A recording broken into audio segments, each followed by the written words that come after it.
Welcome to the show alongside Brice Burge. I'm Pete Francis, and Brice, what a win for the football team Saturday. It was a great win for the Wildcat team. Both Saginaw Valley and Northern Michigan were at 3-1 in the conference to start off the game. It was a tight game all along, with Cardinals starting off with a 3-0 victory.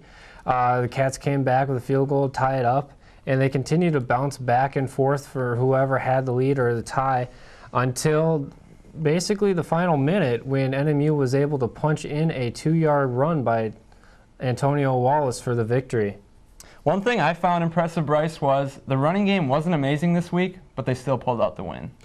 A lot of that has to go to the passing game. The Carter Kopak went 13 for 22 with 0 interceptions this game, but also he was able to connect for 2 scores, one to Nichols and one to Mitz, both in the third quarter, that kind of got NMU back into the game.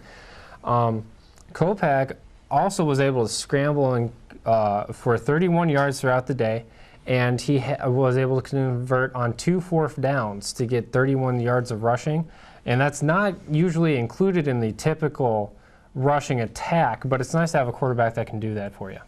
Talk about the defense, Brice. They've continued to come up with huge plays. It's really nice to have a defense like this, because the defense are keeping the scores low, which means that our quarterbacks and the rest of the offense doesn't have to do a whole lot for the actual scoring. We're number 1 in defense for total yards and scoring defense in the GLIAC. We're in the top 10 in the country for scoring defense, and that means that we are keeping the opponents from scoring. Being able to do that is great for Northern, and you do that by the big plays, which I believe starts with the linebackers and then spreads out to both sides from there.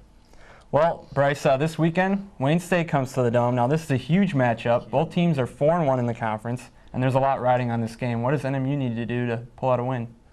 They need to basically do what they do best, and that is to keep the stifling run defense very, very high, and they need to make sure that they keep rushing the ball.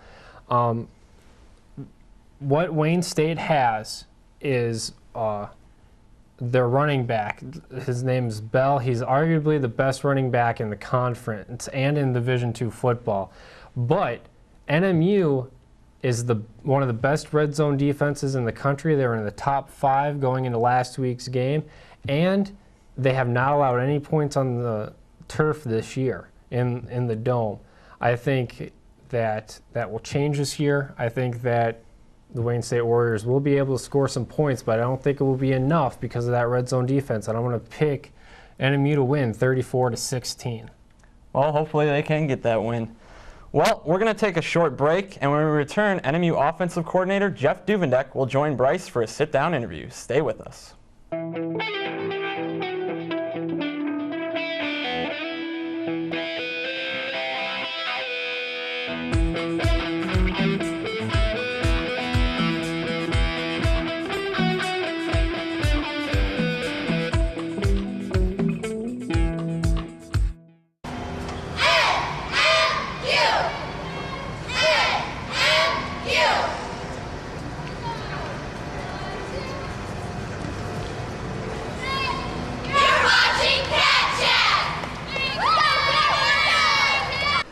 Hello, my name is Brice Burge, and we're back with Cat Chat here with Coach Jeff Duvendeck. He's the offensive coordinator of the football team.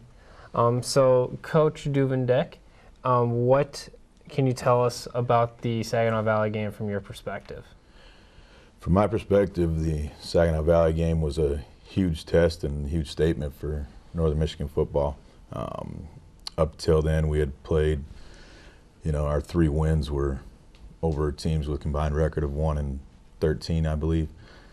So we hadn't played the highest of competition, and Saginaw came in ranked 13th in the nation, and very good run-stopping defense, which is where our offense has been pretty good at.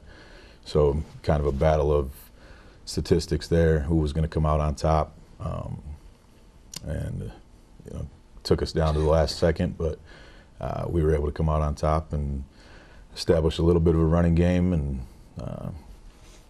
relieve some stress there at the end. So, what can you tell me about that play calling? It was a very, very stressful time with that 4th and goal that had the pass interference, gave you a new set of down but limited time. What can you tell me through the mindset as you were making those calls? Well, we had the ball, I believe, 1st and goal from the 4, and called a run. There was about 35 seconds left. We were down by 3. Had a timeout, so I knew if we got stopped, we could take the timeout and kick the field goal if worse came to worse. But after we got stopped on the first running play, we thought we'd have time to squeeze in 2 pass plays and without using the timeout. And then when those both fell, well, the one fell incomplete and the other was the pass interference, which gave us a little bit closer field position. So we got one more shot with the timeout left, and Wallace was able to punch it in behind the offensive line. So cool. What can you tell me about the rushing attack so far this season? We've obviously been run dominated in our play calling. Why can you tell me a little bit more about that? Yeah, typically I'd like to be 50-50 with run and pass, but we've been fortunate, like I said, to play some teams that haven't been real good at stopping the run. So, we went up early on some teams and wanted to use the game clock to get us out of there and keep our defense off the field. So we were able to run the ball pretty well, and we've got 3 good running backs with Wallace, Smith, and Boussois,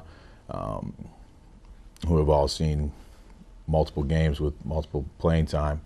And then the offensive line and tight ends are playing pretty well too. So it's been able to establish a dominant running game and then create one-on-one matchups for our receivers. So now, Wallace was on our show earlier, one of the running backs that you mentioned there, and he was very complimentary of you with the whole recruiting process. Can you give a little bit of insight in recruiting him and all the other freshmen on the offense this year?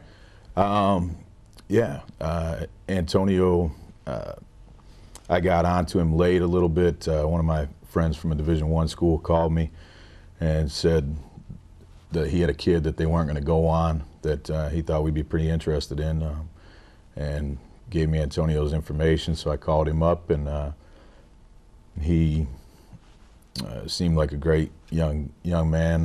Talked to his coach, did some research and on his background and stuff, got the film, and just called him on a weekly basis, and very polite, very soft-spoken, and very talented. So cool. Next week is Wayne State. That's going to be a big one at home. A lot of the buzz that's going on right now about Wayne State is their running back, Bell. He's arguably the best running back in the country in Division II. But obviously the defense from Wayne State is what you're worried about. What can you tell me about them? Well, the defense, very similar to Saginaw Valley. They play a 4-3, mixing cover 4 and cover 2. They have the exact same rushing statistics defensively that Saginaw Valley has coming into next week. They're ranked 4th in our conference, a little bit less efficient versus the pass. I think they're ranked 11th in our conference in pass defense. So again, this week we're going to have to mix the run with the pass and create those one-on-one matchups for our receivers, who I think can handle their DBs one-on-one. So should be another hard-fought game. Hopefully it doesn't come down to the last 3 seconds. I don't know if my heart can take too many more of those, but it should be a good game. Last question here is, we're pretty much close to the midpoint of the season. What do you see for Northern's offense and team from here? I mean, is it too early to talk about playoff chances?